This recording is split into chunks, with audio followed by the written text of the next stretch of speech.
जय जवान जय किसान। गोल्डन ईगल कंपनी मेरी ही नहीं आपकी भी है। आज से आप सभी को तेल बेचने के लिए एक दुकान से दूसरी दुकान भटकने की जरूरत नहीं, बिल्कुल नहीं। हमारी कंपनी आपकी मदद के लिए आपके दरवाजे तक आ गई है। इस काम के लिए मैं आपकी सोसाइटी को 10 करोड़ रुपए एडवांस दूंगा। आप जो 150 रुपए में बेच रहे थे, हमारी गोल्डन ईगल कंपनी उसी को 200 रुपए में खरीदेगी। किसी को कुछ पूछना है? आपके मन में जो सवाल है उससे पूछ सकते हैं। ओए, भगवान हम सबकी इच्छाएं पूरी कर रहा है तो फिर पूछने की क्या जरूरत? हम सब लोग तैयार हैं। क्या बोलते हो? हम सब तैयार हैं। रुक जाओ सब लोग।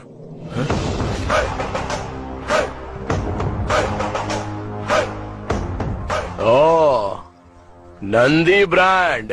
आप यहाँ खरीदने के लिए आए हैं, बेचने के लिए? खरीदने के लिए आए हैं। खरीद कर क्या करोगे? ऑफ कोर्स बेचेंगे इसे। ओहो, यहाँ बैठे सभी लोग मालिक की हैसियत से आए, पर मुझे तुम्हारे मालिक होने पर शक है। तू ओनर नहीं लगता, ब्रोकर लगता है। ये क्या कृष्णा, तेल कंपनी के मालिक को ब्रोकर कैसे कह सकते हो? महेश भाई, आप मूंगफली खरीदते हो और उसका तेल निकालकर दुकान पर बेचते हो। लोग उसे खरीदते हैं। तुम एक मालिक हो ये सब जानते हैं, लेकिन इस आदमी ने तो कुछ किया ही नहीं। हमसे खरीदेगा और किसी और को बेचेगा। तो जो बीच में आकर हमारी बिक्री को बढ़ा देता है उसे हम क्या कहते हैं? तो आपको समझ नहीं आया, ब्रोकर या ओनर? हाँ, यही डाउट है ना तुम्हें? डाउट नहीं है, यकीन है। चलिए जाने दीजिए ब्रोकर साहब, बताइए तेल आप किस कीमत पर बेचेंगे? 140 रुपीज। हमसे जब 200 में खरीद रहे हो तो 140 में कैसे बेचोगे? ये तुम्हारी समझ के बाहर है ब्रदर। वही तो हम जानना चाहते हैं ब्रदर, कि इतने बड़े नुकसान में क्या फायदा है तुम्हारा? 60 रुपए का नुकसान, यही छोटी सी बात तो हमारे पल्ले नहीं पड़ रही है ब्रदर। 8 सालों से इंडिया में ऑयल के बिजनेस में मेरा ब्रांड टॉप पर है। मुझे कभी भी नुकसान नहीं हुआ। चलो अच्छी बात है, लेकिन हमसे तेल खरीदने के बाद उसे हमारे ब्रांड के नाम से बेचोगे ना? वो इम्पॉसिबल है। ब्रांड तो सिर्फ मेरा ही होगा, द गोल्डन ईगल कंपनी। इसी नाम से तेल बिकेगा। इसका मतलब हमारे ब्रांड का बिस्तरा गुल कर ये दोगे। क्या कृष्णा, ऐसे तो हमारे सारे ब्रांड खत्म हो जाएंगे। इतना ही नहीं काका, उसके बाद आप मालिक नहीं नौकर बन जाएंगे। क्या मतलब? पदमपुर पप्पू गोंडा का पोता परमेशी अब अपने ही तेल का मालिक नहीं होगा? ये आपका ब्रोकर और आप सप्लायर। गोल्डन ईगल कंपनी के सिर्फ एक सप्लायर होंगे। ओए, हम जैसे लोगों को तेल बेचते हैं ना, वैसे ही ये भी हमारा वही तेल ज्यादा कीमत पर खरीद कर लोगों को बेच रहा है। तो इसमें हमको नुकसान क्या हो रहा है? फायदा ही तो है ना। परफेक्ट, बिल्कुल सही बात बोल रहा है ये, पर इसे ये बात समझ में नहीं आ रही है। तुझे प्रॉब्लम क्या है मेरे दोस्त? इसमें हमारा नुकसान ही क्या है कृष्णा? नुकसान?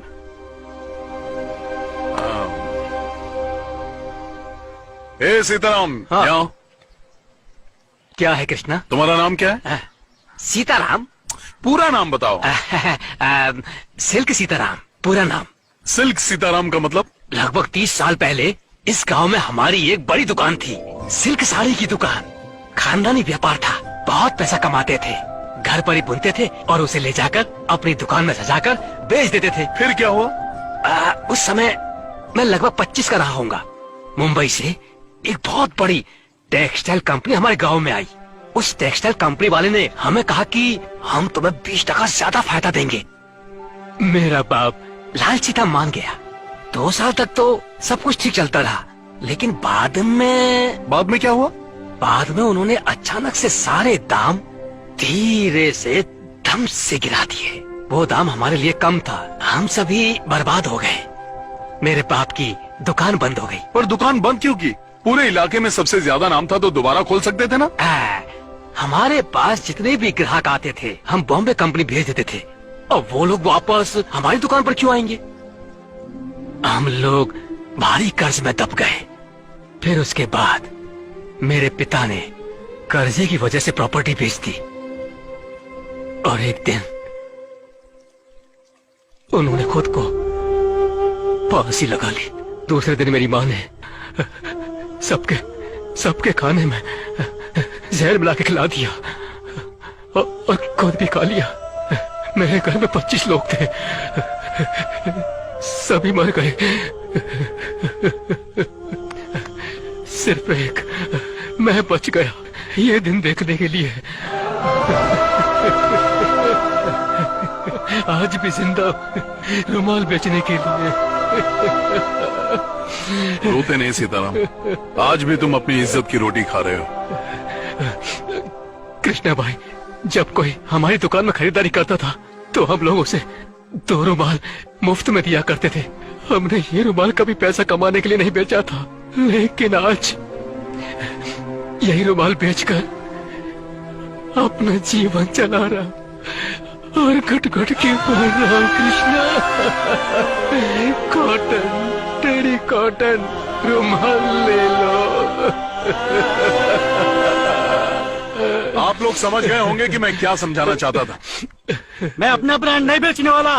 नहीं, मैं भी नहीं बेचूंगा। मैं भी नहीं बेचूंगा। मैं भी नहीं बेचूंगा। अब मैं भी मरते दम तक अपने ब्रांड का मालिक रहूंगा।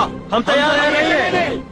ए ब्रोकर, तू यहाँ से एक रुमाल भी नहीं ले जा पाएगा।